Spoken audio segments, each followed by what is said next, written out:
네, 구독자 여러분 안녕하세요. 공인중개사 이승주TV의 사당동 공인중개사 이승주입니다. 오늘은 중도금에 관련된 이야기를 한번 해볼 건데요. 제가 예전에 중도금에 관련된 내용을 올린 적이 있기는 해요. 그런데 그때는 판례와 더불어서 내용을 설명드리긴 했지만 정확한 법리 그리고 왜 이게 가능한지 이론적으로 지금의 저와 비교했을 때 많이 성장을 했고 그 부분에서 조금 더 여러분들께 왜 이런가를 납득시켜 드리기에도 훨씬 더 좋고 제가 요즘에도 계속 민법 공부를 하고 있기 때문에 이 부분에 관련돼서 여러분들께 조금 더 정확한 정보를 드리고자 다시 한번 더 내용을 보완하는 차원에서 중도금에 관련된 내용을 올리고자 합니다. 저도 사람인지라 경험을 하면서 계속 공부를 하면서 계속 성장을 하겠죠. 그래서 1년 전에 저와 2년 전에 저와 3년 전에 저를 돌이켜보면서 채찍질도 하고 항상 발전을 하려고 노력을 합니다. 또 그러기 위해서 공부만큼 좋은 게 없어요. 그래서 오늘의 주제를 이제 설명을 드려보면 중도금에 관련된 내용이라고 했는데 중도금을 약정을 했습니다. 부동산 계약을 기준으로 말씀을 드릴게요. 우리가 날짜를 정했는데 그 날짜보다 중도금을 빨리 넣는 경우에 과연 유효할까? 라는 부분입니다. 판례상으로도 그리고 실무상에서도 이 부분은 유효하다고 되어 있어요. 물론 제가 뒷부분에 설명드리겠지만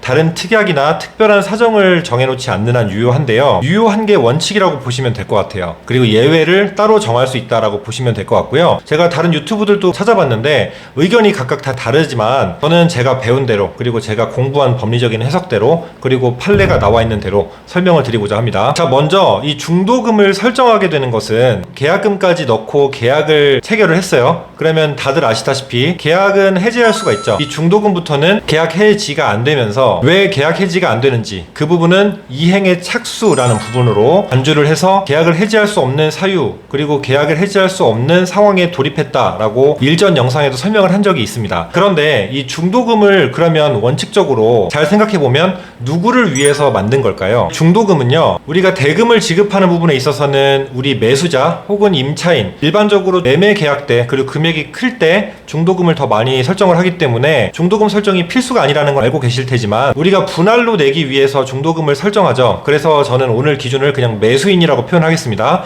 매수인이 금액을 지불함에 있어서는 매수인 기준에서는 매수인이 채무자가 되죠. 빚이 있고 의무가 있는 이런 채무가 있는 사람이니까 매수인이라고 보고 물건을 인도하는 관점에서 보면은 매도인이 집을 넘겨줘야 되니까 채무자라고 보는 거죠. 중도금 설정 당시에는 매수인이 돈을 지급하는 입장이니까 매수인을 채무자라고 칭하겠습니다. 매수자를 위해서 어떻게 보면 중도금을 설정해 준 거예요. 왜냐하면 원칙적으로 계약을 하고 잔금만 치러도 되는 상황에서 중도금이라는 것을 넣는 이유는 통상적으로 계약을 해지하지 않기 위해서도 있지만 분할로 자금을 융통해서 분할로 만들 수 있게끔 돈을 한 번에 일시적으로 큰 돈을 만들기 어려울 때 중도금을 만들어서 중간에 분할로 납부를 하는 경우들이 많죠. 그래서 우리가 아파트 분양 때도 보면 계약금, 중도금, 잔금으로 이루어지는 아주 흔한 케이스를 볼 수가 있는 것처럼요. 자, 그렇다면 법리적으로 설명을 드리겠다고 했는데 중도금을 이 매수자를 위한 것이라고 하면 어떤 근거가 있는가 라고 했을 때 채무자를 위한 기한의 이익이라고 표현합니다. 자, 기한의 이익은 뭐냐면 채권자 입장에서 채무자를 위해서 편의를 봐줘서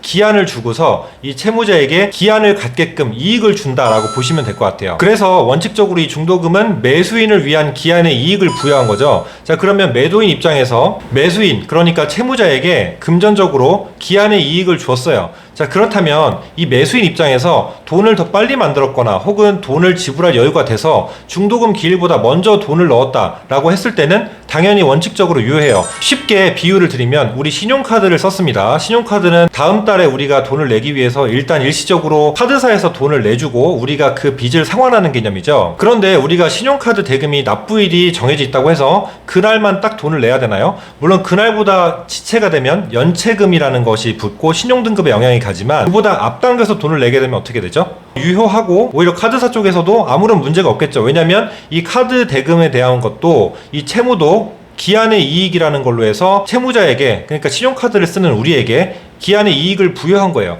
그래서 그 기한까지 돈을 내라 라고 이야기를 해서 먼저 돈을 지급해 준 경우인데 우리가 먼저 돈이 생겨서 카드 대금을 먼저 상환하면 어떻게 되죠? 유효하잖아요. 자, 이건 역시 채무자의 기한의 이익으로 볼 수 있다는 개념으로 접근하시면 좋을 것 같아요. 신용카드뿐이 아니에요. 대출도 마찬가지죠. 이 대출금을 물론 중도상환 수수료라는 건 차치하고 대출금을 먼저 갚을 수가 있죠. 물론 이것도 마찬가지로 기한에 이익을 부여했기 때문에 채무자인 우리에게 돈을 갚을 수 있는 여력을 만들어주기 위한 기간이고, 우리가 돈이 되는 대로 갚으면 원금을 먼저 갚는다고 해서 문제가 되지 않잖아요. 물론 기한의 이익을 채무자가 포기한 것으로 보기 때문에 채권자는 돈을 받으면 되는 상황이기 때문에 돈을 받고 끝나는 겁니다. 그래서 다시 정리하면 이 부동산의 중도금 같은 경우도 기한의 이익을 부여해 준 거고, 매수인이 기한의 이익을 포기함으로써 중도금을 조금 더 빨리 이체를 한다고 해도 어떻게 보면 분할 납부해야 되는 부분들을 조금 더 자금을 빨리 만들어서 빨리 이체하는 부분에 대해서는 당연히 유효하다고 보시면 됩니다. 이행기 약정이 있는 경우라 하더라도 이행기 전에 착수할 수 있다라고 되어 있고, 이 매도인 쪽에서 돈을 받을 때 어떠한 문구가 있냐면 정당한 이유 없이 거절할 수 없다.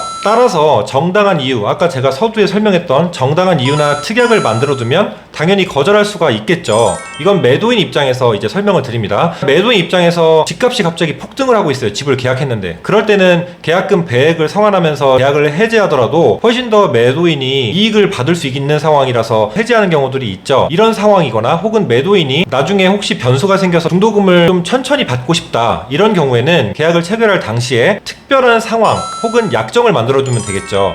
예를 들면 중도금 약정 기일이 있잖아요. 그럼 중도금 기일 전에 입금하면 무효로 한다라는 양 당사자의 특약을 예시를 들어서 설명을 드리면, 그렇게 했을 때는 당연히 사전에 이 부분은 약정을 했고 중도금 기일에 이체하고 그 전에는 이체해도 유효하지 않다라고 결정을 했을 경우에는 이행의 착수로 보지 않을 수 있습니다. 이런 특약을 매도인 입장에서 집값이 폭등하거나 혹은 돈을 중도금을 약정된 날짜에 꼭 받고 싶은 분이라면 이런 특별한 상황 혹은 특약을 만들어 두시면 될 겁니다. 물론 이 정당한 상황, 특별한 상황 같은 경우는 이런 특약 설정 외에도 우리가 지금 생각하지 못하는 정당한 상황, 특별한 상황들이 생길 수 있어요. 그런 상황이 아닐 때는 일반적으로 중도금을 그냥 계약만 해놓고 일반적인 매매로 분할로 중도금을 내야 되는 기일이 정해져 있었다면 그 기일보다 빨리 넣는 것은 당연히 유효하다고 볼 수 있습니다. 사실상 법리적인 해석이긴 하지만 중도금을 이체할 때 무조건 그냥 바로 이체만 해버리지 마시고, 이체하기 전에 이 실무상 법리상의 괴리를 조금 해소하기 위해서, 이 간극을 완화하기 위해서는